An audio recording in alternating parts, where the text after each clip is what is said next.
2025 मधला तुमच्यासाठी खूप इम्पॉर्टंट हा व्हिडिओ होणार आहे। ज्या काही चुका केलेत त्या सगळ्या फ्लॅशबॅक तुमच्या डोळ्यासमोर यायला सुरू होईल। सर तुम्ही इथे, मला वाटलंच नव्हतं तुम्ही कोल्हापूरचे आहात। ही पहिली गोष्ट। दुसरी गोष्ट, तुम्ही टू व्हीलर वरून असं एकटेच, कारण त्यांना माहित आहे सोशल मीडियावरचा एक चकाचौंध आणि जे हवं ते सगळं काही कोल्हापूरमध्ये मिळतं। एवढं कमी काय त्यातच मी डिसिजन घेतला होता की मर्सिडीज एस क्लास घ्यायची। की ही सेम चूक तुम्ही सुद्धा करत असणार। सगळीकडेच सेम इश्यूज आहेत आणि तिथेच मेजर ट्रॅपमध्ये फसताय। तेच 50 लाख एफडी जरी केली ना तरी सुद्धा 4-4.5 लाख रुपये व्याज येतं। त्यामुळं मोठ्या सिटीमध्ये जाऊन शो ऑफ करणं, मोठमोठ्या बिल्डिंग्स दाखवणं, तिथून फोटो काढून सोशल मीडियावर अपलोड करणं, बऱ्याच लोकांना वाटतं की अरमानी, गुची आणि वेगवेगळे मोठे ब्रँड्स घातले म्हणजे आपण श्रीमंत। बिलकुल गरजेचं नाही, पण याचा अर्थ असा होत नाही की मी 100 आणि 150 रुपयाचे माधवा रोडचे कपडे घालतोय। या सगळ्या गोष्टींची मला तरी गरज नाहीये। नमस्कार, मी संकेत आवटे। एक कॅज्युअल टॉक मला तुमच्यासोबत करायचा आहे, कारण हा एक व्हिडिओ ना तुमचं आयुष्य बदलू शकतो। 2025 मधला तुमच्यासाठी खूप इम्पॉर्टंट हा व्हिडिओ होणार आहे, कारण एक असा व्यक्ती जो ही गोष्ट बोलू शकतो आणि ती ऑथॉरिटी माझ्याकडे आहे। काय मी बोलतोय, 15 मिनिटं तुम्हाला अक्षरशः ज्या काही चुका केलेत त्या सगळ्या फ्लॅशबॅक तुमच्या डोळ्यासमोर यायला सुरू होईल आणि बऱ्याच इम्प्रूव्हमेंट तुमच्यामध्ये होतील। हे मी लिहून देतोय आणि तुम्ही ते मला कमेंट बॉक्समध्ये सुद्धा सांगाल। हा व्हिडिओ बनवण्यामागे मोटिव्ह काय होता, तर रिसेंटली ना मी बऱ्याच ठिकाणी जातोय माझ्या टू व्हीलरवरून। आसपास कोल्हापूरच्या भागामध्ये मी फिरत असतो। पन्हाळ्याला सुद्धा मी कालच गेलो होतो। मी आणि माझी मुलगी, तिला टू व्हीलरवरून जायला आवडतं। काही लोक मला भेटले, फोटो काढतात, बोलतात आणि बोलताना प्रत्येक वेळी त्यांच्या तोंडातून एकच गोष्ट, सर तुम्ही इथे, मला वाटलंच नव्हतं तुम्ही कोल्हापूरचे आहात। ही पहिली गोष्ट। दुसरी गोष्ट, तुम्ही टू व्हीलरवरून असं एकटेच। हा एक प्रश्न त्यांच्या मनामध्ये असतो। का? कारण त्यांना माहित आहे सोशल मीडियावरचा एक चकाचौंध। कोल्हापूरमध्ये राहण्याचं कारण माहित आहे का? ट्रॅफिक खूप कमी आहे, दगदग खूप कमी आहे, चांगलं वातावरण आहे, फ्रेश हवा आहे, एक्सपेन्स कमी आहेत, सिटी छोटी असल्यामुळे कुठेही तुम्ही पटपट जाऊ शकता। या सगळ्या गोष्टी एका छोट्या सिटीमधून कव्हर होतात आणि जे हवं ते सगळं काही कोल्हापूरमध्ये मिळतंच। त्यामुळं मोठ्या सिटीमध्ये जाऊन शो ऑफ करणं, मोठमोठ्या बिल्डिंग्स दाखवणं, तिथून फोटो काढून सोशल मीडियावर अपलोड करणं, या सगळ्या गोष्टींची मला तरी गरज नाहीये। एवढं कमी काय त्यातच मी डिसिजन घेतला होता की मर्सिडीज एस क्लास घ्यायची। सी क्लास आणि एस क्लासमध्ये कन्फ्युजन होतं। बऱ्याच गाड्यांची मी ट्रायल घेतली, BMW बघितल्या, मर्सिडीज बघितल्या, टोयोटाच्या कार्स बघितल्या आणि त्यानंतर अजून एक सिडान घेण्याचा विचार होता। ऑलरेडी घरामध्ये 2 चांगल्या कार असताना आणि नंतर ते मला रिअलाईज झालं की आपण स्पेंडिंग तर करू, पण तेवढं ट्रॅव्हलिंग आपलं होतं का? त्याचा खरंच वापर होणार आहे का? वर्षाला 2-3 लाख रुपये फक्त सर्व्हिसिंगवर अननेसेसरी युटिलाइज न करता करणं गरजेचं आहे का? मग डोक्यामध्ये प्रकाश पडला की ही सेम चूक तुम्ही सुद्धा करत असणार आहे। कारण जेव्हा मी स्कूटीवरून फिरतो ना तेव्हा सिंपल लॉजिक असतं माझ्या डोक्यामध्ये की वेळ कमी लागावा, ट्रॅफिकमध्ये फसू नये। पार्किंगचे कोल्हापूरमध्ये खूप इश्यूज आहेत आणि कोल्हापूरमध्येच काय सगळीकडेच सेम इश्यूज आहेत आणि त्यामधूनच लवकर कामं व्हावीत, फास्ट व्हावीत, अननेसेसरी वेळ जाऊ नये म्हणून मी फिरतो। त्यातच तुम्ही मला भेटता, वेगवेगळे लोक येऊन फोटो माझ्यासोबत घेत असतात, बोलत असतात। यामधून माझ्या ब्रँडचा रिव्ह्यू माझ्यापर्यंत पोहोचतो। तुम्हाला रिचमीबद्दल काय वाटतं हे तुम्ही मला सांगता, कंपनीबद्दल काय वाटतं, सर्व्हिसबद्दल काय वाटतं, माझ्याबद्दल काय वाटतं, चॅनलबद्दल काय वाटतं, काय अजून आम्ही इम्प्रूव्ह करायला पाहिजे हे सुद्धा मला त्यातनं कळतं आणि म्हणूनच टू व्हीलरवरून फिरणं माझ्यासाठी गरजेचं असतं। मेजरली मॅक्सिमम लोक सोशल मीडियावर मोठमोठ्या गाड्यांबरोबर फोटो टाकतात, त्यांच्या प्रत्येक ॲक्टिव्हिटीचे फोटो टाकतात। बाहेर गेलेले, फॉरेनला गेलेले, मी इकडे जातोय, तिकडे जातोय, या लोकांना भेटलो, त्यांच्याबरोबरचे फोटो, एक शॉप काइंड ऑफ गोष्टी कायम सुरू असतात। सो लोकांना वाटतं एक सेलिब्रिटी म्हणजे कोण? त्याचे चांगले फॉलोअर्स आहेत किंवा ज्याच्याकडे जास्त पैसा आहे किंवा जो टीव्हीवर दिसतो, यूट्यूबवर दिसतो, त्यांना लोक सेलिब्रिटी मानतात। मग या गोष्टींमध्ये एक सिंपल टॅग आहे त्यांच्या मागे की त्यानं एक चकाचौंध दाखवलीच पाहिजे। पण मला एक सिंपल प्रश्न तुम्हाला विचारायचा आहे, तुम्ही त्या लोकांना फॉलो करताय ना आणि तिथेच मेजर ट्रॅपमध्ये फसताय। माझ्याकडे सुद्धा कार आहे, माझ्याकडे सुद्धा चांगलं घर आहे, ऑफिस आहे, सगळ्या गोष्टी आहेत, मी चांगल्या ठिकाणी जातो, बट कधी तुम्ही सोशल मीडियावर याचा शो ऑफ करताना मला बघितलंय? बिलकुल नाही। याच्या मागे महत्त्वाचं रिझन मी तुम्हाला समजावून सांगतोय आणि ते रिझन आहे की तुमच्यावर होणारा त्याचा इम्पॅक्ट। आता सध्या मेजरली सगळ्यांच्या डोक्यामध्ये एकच सुरू आहे की यानं हे वापरलं, त्यानं ते वापरलं, हा ब्रँडचा शर्ट घालतोय, पॅन्ट घालतोय, बॅग वापरतोय, याची लाईफस्टाईल अशी आहे, याची कार ही आहे, मी पण घेणार। आणि हीच जी गोष्ट आहे तुमच्या डोक्यांमध्ये किडे पाडायला सुरुवात करते। मेजरली प्रॉब्लेम काय होतो की तुमचा इन्कम आणि त्याचा इन्कम खूप डिफरंट आहे। तुम्ही तो जे करतोय म्हणून ते करायला जाता, तो फॉरेनला गेला ना, मी सुद्धा जाणार. तो या लोकेशनला गेला होता, मी पण जाणार. तिथेच आपण फसतो. उदाहरणार्थ माझ्याकडे फॉर्च्युनर आहे. आता त्या फॉर्च्युनरमध्ये माझं ट्रॅव्हलिंग किती झालं, 2 वर्षाचं मी रनिंग बघितलं आणि मला कळालं, अरे यार ही तर खूप मोठी गोष्ट आहे. फक्त 18,000 किलोमीटर, 9,000 पर इयर त्याचं ॲव्हरेज आलं, which is nothing for 1 4 wheeler. खूप कमी ट्रॅव्हलिंग आहे. आणि 50 लाखाची कार घेऊन जर एवढं कमी ट्रॅव्हलिंग करतोय आपण, तर काही सेन्स बनत नाही ते घेण्यामागं. हां, पण इन्कमच्या मानाने, स्टेटसच्या मानाने, बाकी सगळ्या गोष्टी आणि जी स्वप्न वगैरे वगैरे ती पूर्ण करायलाच पाहिजेत. पण विषय येतो शो ऑफचा. एक सिंपल लॉजिक मी तुम्हाला सांगतो, ज्याला त्याची गरज नाही तरीसुद्धा तो फॉर्च्युनर घेईल, ताकद नसताना पण घेईल. अशा वेळेला तो खूप मोठ्या अडचणीत फसेल. का फसेल? जर समजा बेसिक 10 रुपये पर किलोमीटर जरी मी खर्च पकडला ना, तर 2-1 लाख रुपयांचा खर्च मी गाडीवर केला असेल रनिंगसाठी. पण तेच जर मी रेंटेड जरी घेऊन गेलो ना, तरी 3-1 लाखांमध्ये इझिली मी एवढं ट्रॅव्हलिंग करू शकतो. मग विचार करा, 50 लाखाची कार 3-1 लाखांमध्ये मला मिळते, ड्रायव्हर सहित मिळते. 50 लाख गुंतवायची गरज नाही. तेच 50 लाख एफ डी जरी केली ना, तरीसुद्धा 4-4.5 लाख रुपये व्याज येतं. ही एक बेसिक गोष्ट. म्हणजे ते तसंच करायला पाहिजे असं बिलकुल नाही आहे. पण आपली ऐपत नसताना जर आपण ते करायला गेलो ना, तर त्यामध्ये बसतो. त्याचबरोबर अनेक लोक माझा दुसरा आदर्श घेतात. तो म्हणजे काय? बरेच लोक मलाही सांगतात, सर मी तुमच्यासारखं जॉब सोडणार आहे आणि बिझनेस करणार आहे. पण त्याच्या मागची हिस्ट्री त्यांनी बघितली का? कदाचित काही लोकांनी तसं केलं सुद्धा असेल. आणि तुम्हाला माहीत आहे, 90% बिझनेस करणारी लोक फेल होतात.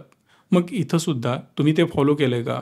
बरेच लोक काय करतात की जॉब सोडून देतात, सडनली बिझनेस करायला सुरुवात करतात. अरे संकेत आवटे पण ॲव्हरेजच होते, एवढे काही मोठे मार्क्स त्यांनी कमवलेले नव्हते. त्याचबरोबर त्यांच्याकडे मोठी लिगसी पण नाही, मोठं ब्रँड नेम नव्हतं, मोठ्या घराण्यातून नाही आहेत, चांगला पैसा त्यांच्याकडे नव्हता, तरीसुद्धा हा व्यक्ती सक्सेसफुल होऊ शकतो. मग मी पण होऊ शकतो. विचार वाईट नाही आहेत. पण तेवढी एक गोष्ट बघून तुम्ही डायरेक्ट जॉब वगैरे सोडून एखाद्या बिझनेसमध्ये उतरणं सगळ्यात मोठी चूक आहे. जेव्हा मी जॉब करत होतो तेव्हासुद्धा मी 16, 17, 18 तास काम करत होतो. जॉबचा वेगळा आणि पर्सनल डेव्हलपमेंटसाठी वेगळे एफर्ट्स, या सगळ्या गोष्टी बॅकएंडला सुरू होत्या. एक सस्टेनेबल वेल्थ मी जनरेट केली, जेणेकरून त्याच्या व्याजावर माझ्या घरचे जगू शकतात, मी जगू शकतो. आणि त्यानंतर मी बिझनेसमध्ये उतरण्याचं धाडस केलं. पण या गोष्टी बऱ्याच लोकांनी कन्सिडर न करता डायरेक्टच मी काहीतरी जॉब बिझनेस करणार आणि मोठा माणूस होणार, ही जी थॉट प्रोसेस आहे आणि क्विक थॉट प्रोसेस आहे, ही पहिला बंद करायला पाहिजे. बरेच जे मोठमोठे बिझनेसमॅन सांगतात ना, तुम्ही 15 तास काम करायला पाहिजे, 18 तास काम करायला पाहिजे, हे सगळ्यांना ॲप्लिकेबल बिलकुल नाही आहे. माझं आत्ताचं उदाहरण घ्याल तर मी खूप कमी केलं आहे. 2011 पासून ऑलमोस्ट 2022 पर्यंत कन्सिस्टंटली मी काम करत होतो 15 ते 18 तास. पण आता हळूहळू मी ते कमी करत आलो आहे. थोडंसं संगीताकडे माझी ओढ आहे, थोडासा पियानो वगैरे वाजवण्याचा मी प्रयत्न करतोय, थोडा फॅमिली सोबत क्वालिटी टाईम अजून स्पेंड करण्याचा प्रयत्न करतोय आणि सोबतच बिझनेसही चांगल्या प्रकारे रन करण्याचा प्रयत्न करतोय. बट इन बिटवीन थोडंसं माझं ट्रॅव्हलिंग पण वाढलंय. फॉरेनला जाणं असेल, थोड्याशा ट्रिप्स, या इयरमध्ये 10 देश मी कव्हर करणार आहे, याचा प्लॅन ऑलरेडी झाला आहे. ट्रॅव्हलिंग माझं अजून थोडंसं वाढणार आहे, इंटरस्टेट माझं फिरणं होणार आहे. आणि महत्त्वाची गोष्ट, यामध्ये शो ऑफ करण्याची बिलकुल गरज नाही आहे, कारण तुम्हाला माहीत आहे, जर मी हे करायला गेलो तर तुम्ही पण करणार. पण त्याच्या मागची एक डार्क रिॲलिटी तुम्हाला माहिती आहे.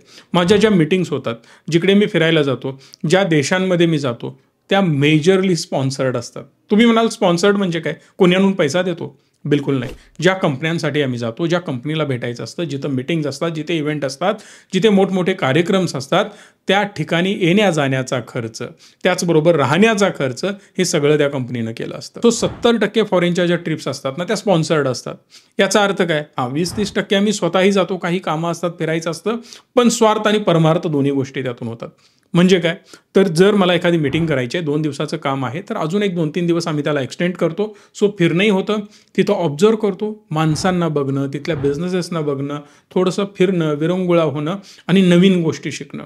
सोबतच आपण त्या कंट्रीमध्ये काही स्पेशल करू शकतो का, याचा विचार करणं.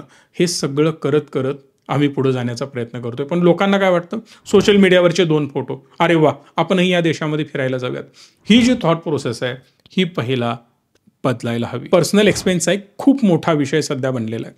बऱ्याच लोकांना वाटतं की आर्मानी, गुची आणि वेगवेगळे मोठे ब्रँड्स घातले म्हणजे आपण श्रीमंत. बिलकुल गरजेचं नाही. पण याचा अर्थ असा होत नाही की मी 100 आणि 150 रुपयाचे माधवा रोडचे कपडे घालतोय, ते कपडे खराब असतात का? असंही नाही. पण जेव्हा तुम्ही एका लेवलला पोहोचता तेव्हा मॉडरेट तरी खर्च करणं गरजेचं आहे. याचा अर्थ नॉन ब्रँडेड कपडे घालतो असंही नाही आहे. ब्लॅकबेरीचे माझे कपडे आहेत, ठीक आहे, पण 2-3 हजारचा शर्ट, 2-3 हजारची पॅन्ट इनफ आहे.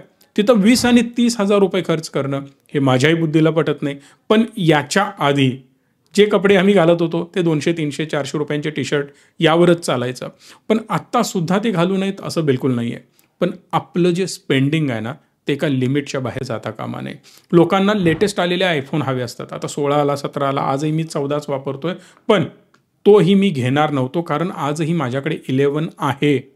का आहे तर सिक्युरिटीसाठी. पहिला मी सिक्युरिटीसाठी आयफोन घेतला. त्यानंतर शूटसाठी मला रिक्वायरमेंट होती, चांगला कॅमेरा घ्यायचा होता. मग माझ्या टीमने मला सजेस्ट केलं की नको, काही गरज नाही आहे, कारण बाहेर गेल्यानंतर ना आपल्याला शूटसाठी मोबाईल बरा पडेल आणि तुम्हाला कामासाठी थोडासा मोठा फोन पण होऊन जाईल. ईमेल्स वगैरे तुम्ही पटपट त्यामधून काम तुमचं करू शकता. सो त्यासाठी मी तो घेतला आहे. पण त्यानंतर अपग्रेड करायची गरज आहे का तर 100% नाही. म्हणून मी त्यानंतर माझा मोबाईल अपग्रेड केलेला नाही. आणि म्हणूनच मेजर लोक जसा नवीन मोबाईल दिसेल लगेच त्याला अपडेट करतात. नवीन काही गोष्टी दिसतील लगेच अपडेट करतात. नवीन गॅजेट्स आले लगेच अपडेट करतात गरज नसताना, आणि त्याच EMI ट्रॅपमध्ये अडकतात. एक महत्त्वाची गोष्ट लक्षात घ्या, नवीन ज्या ज्या गॅजेट्स येतात ना त्याचा रिसर्च करणं, त्याच्यावर खर्च करणं, त्याच्या कंपॅरिझनमध्ये असेल किंवा त्याला ट्राय करण्यामध्ये असेल, सोशल मीडिया थ्रू किंवा वेगवेगळ्या वेबसाईट थ्रू किंवा वेगवेगळ्या स्टोअर्स थ्रू तुम्ही त्याला कंपेअर करायला लागता, यूज करून बघता, मग फायनल करता, मग विकत घेता, परत EMI करता. या सगळ्या गोष्टीमध्ये जेवढा वेळ जातो ना, आता महत्त्वाचा प्रश्न, तेवढाच वेळ तुम्ही देता का तुमच्या फ्युचरसाठी? तेवढाच वेळ तुम्ही तुमच्या फायनान्शियल प्लॅनिंगसाठी दिलाय का? तेवढाच वेळ तुमच्या भविष्यासाठी तुम्ही कधी दिलाय का? जर आता मी तुम्हाला सांगितलं ना, विचार करा यासाठी तुम्ही टोटल किती वेळ दिला. हार्डली 5 ते 10% सुद्धा वेळ तुम्ही या सगळ्या गोष्टींसाठी दिला नसणार आहे. आणि हीच एक महत्त्वाची गोष्ट आहे. मग करायचं काय? सिंपल गोष्ट, या व्हिडिओला लाईक करा, मॅक्सिमम लोकांपर्यंत शेअर करा, चॅनलला सबस्क्राईब तर कराल. पण जाता जाता एक महत्त्वाची गोष्ट, हे जे काही मी तुम्हाला सांगितलं ना, हे सगळं पुन्हा एकदा तुम्हाला ऐकायचं आहे. या गॅजेटला लॉक करायचं आहे आणि 15 मिनिटं तुम्हाला विचार करायचा आहे की जे मी बोललोय ते खरं की खोटं. या ट्रॅपमध्ये तुम्ही पण फसलाय का? या सगळ्या गोष्टींमध्ये तुमचा पैसा आणि वेळ वाया जातोय का? सोबतच मी माझा हा वेळ चांगल्या कामासाठी युटिलाइज करू शकतो का? आणि याचं उत्तर असेल येस. त्यामुळे त्या गोष्टींवर एक 15 मिनिटं फोकस करा, विचार करा, आणि पुढं काय करायचं आहे हे आता मी सांगण्याची गरज नाही, ते ऑटोमॅटिकली तुम्हाला समजेल. एक इंटरेस्टिंग फॅक्ट सांगू, आमच्याकडे जे लोक इन्व्हेस्टमेंटसाठी येतात ना, त्या प्रत्येकाचा डेटा माझ्याकडे आहे. सो यावरून एक कन्क्लुजनपर्यंत आम्ही पोहोचलो आहे की ज्या लोकांनी आमच्याकडे इन्व्हेस्टमेंट केली आहे, सुरुवातीला तर मेजरली मोठे इंडस्ट्रियलिस्ट होते, नंतर सगळे आम्ही रिटेल कस्टमरपर्यंत पोहोचलो. जर आम्ही रिटेलमध्ये एक एक्झाम्पल पकडलं तर 95% लोकांकडे तेवढी वेल्थ नाही आहे जेवढी वेल्थ त्यांना बेसिकली गरजेचं आहे. एक ऑपरेशन जरी घरी आलं ना, त्यांना आजपर्यंत कमवलेले सगळे पैसे त्यावर खर्च करावे लागतील. म्हणजेच सेव्हिंग खूप कमी आहे. ही चूक तुम्ही पण करताय का? एकदा विचार करा. बिझनेस तुम्हालाही करायचा असेल तर काही हरकत नाही, त्यामध्ये मी पण तुमची हेल्प करू शकतोय. तुम्ही जॉब, बिझनेस काहीही करत असाल तर त्याच्यासोबत अजून एक इन्कम स्ट्रीम तुम्हाला बनवायची असेल, मल्टिपल अर्निंग सोर्सेस बनवायचे असतील तर त्यामध्ये आम्ही पण तुम्हाला हेल्प करू.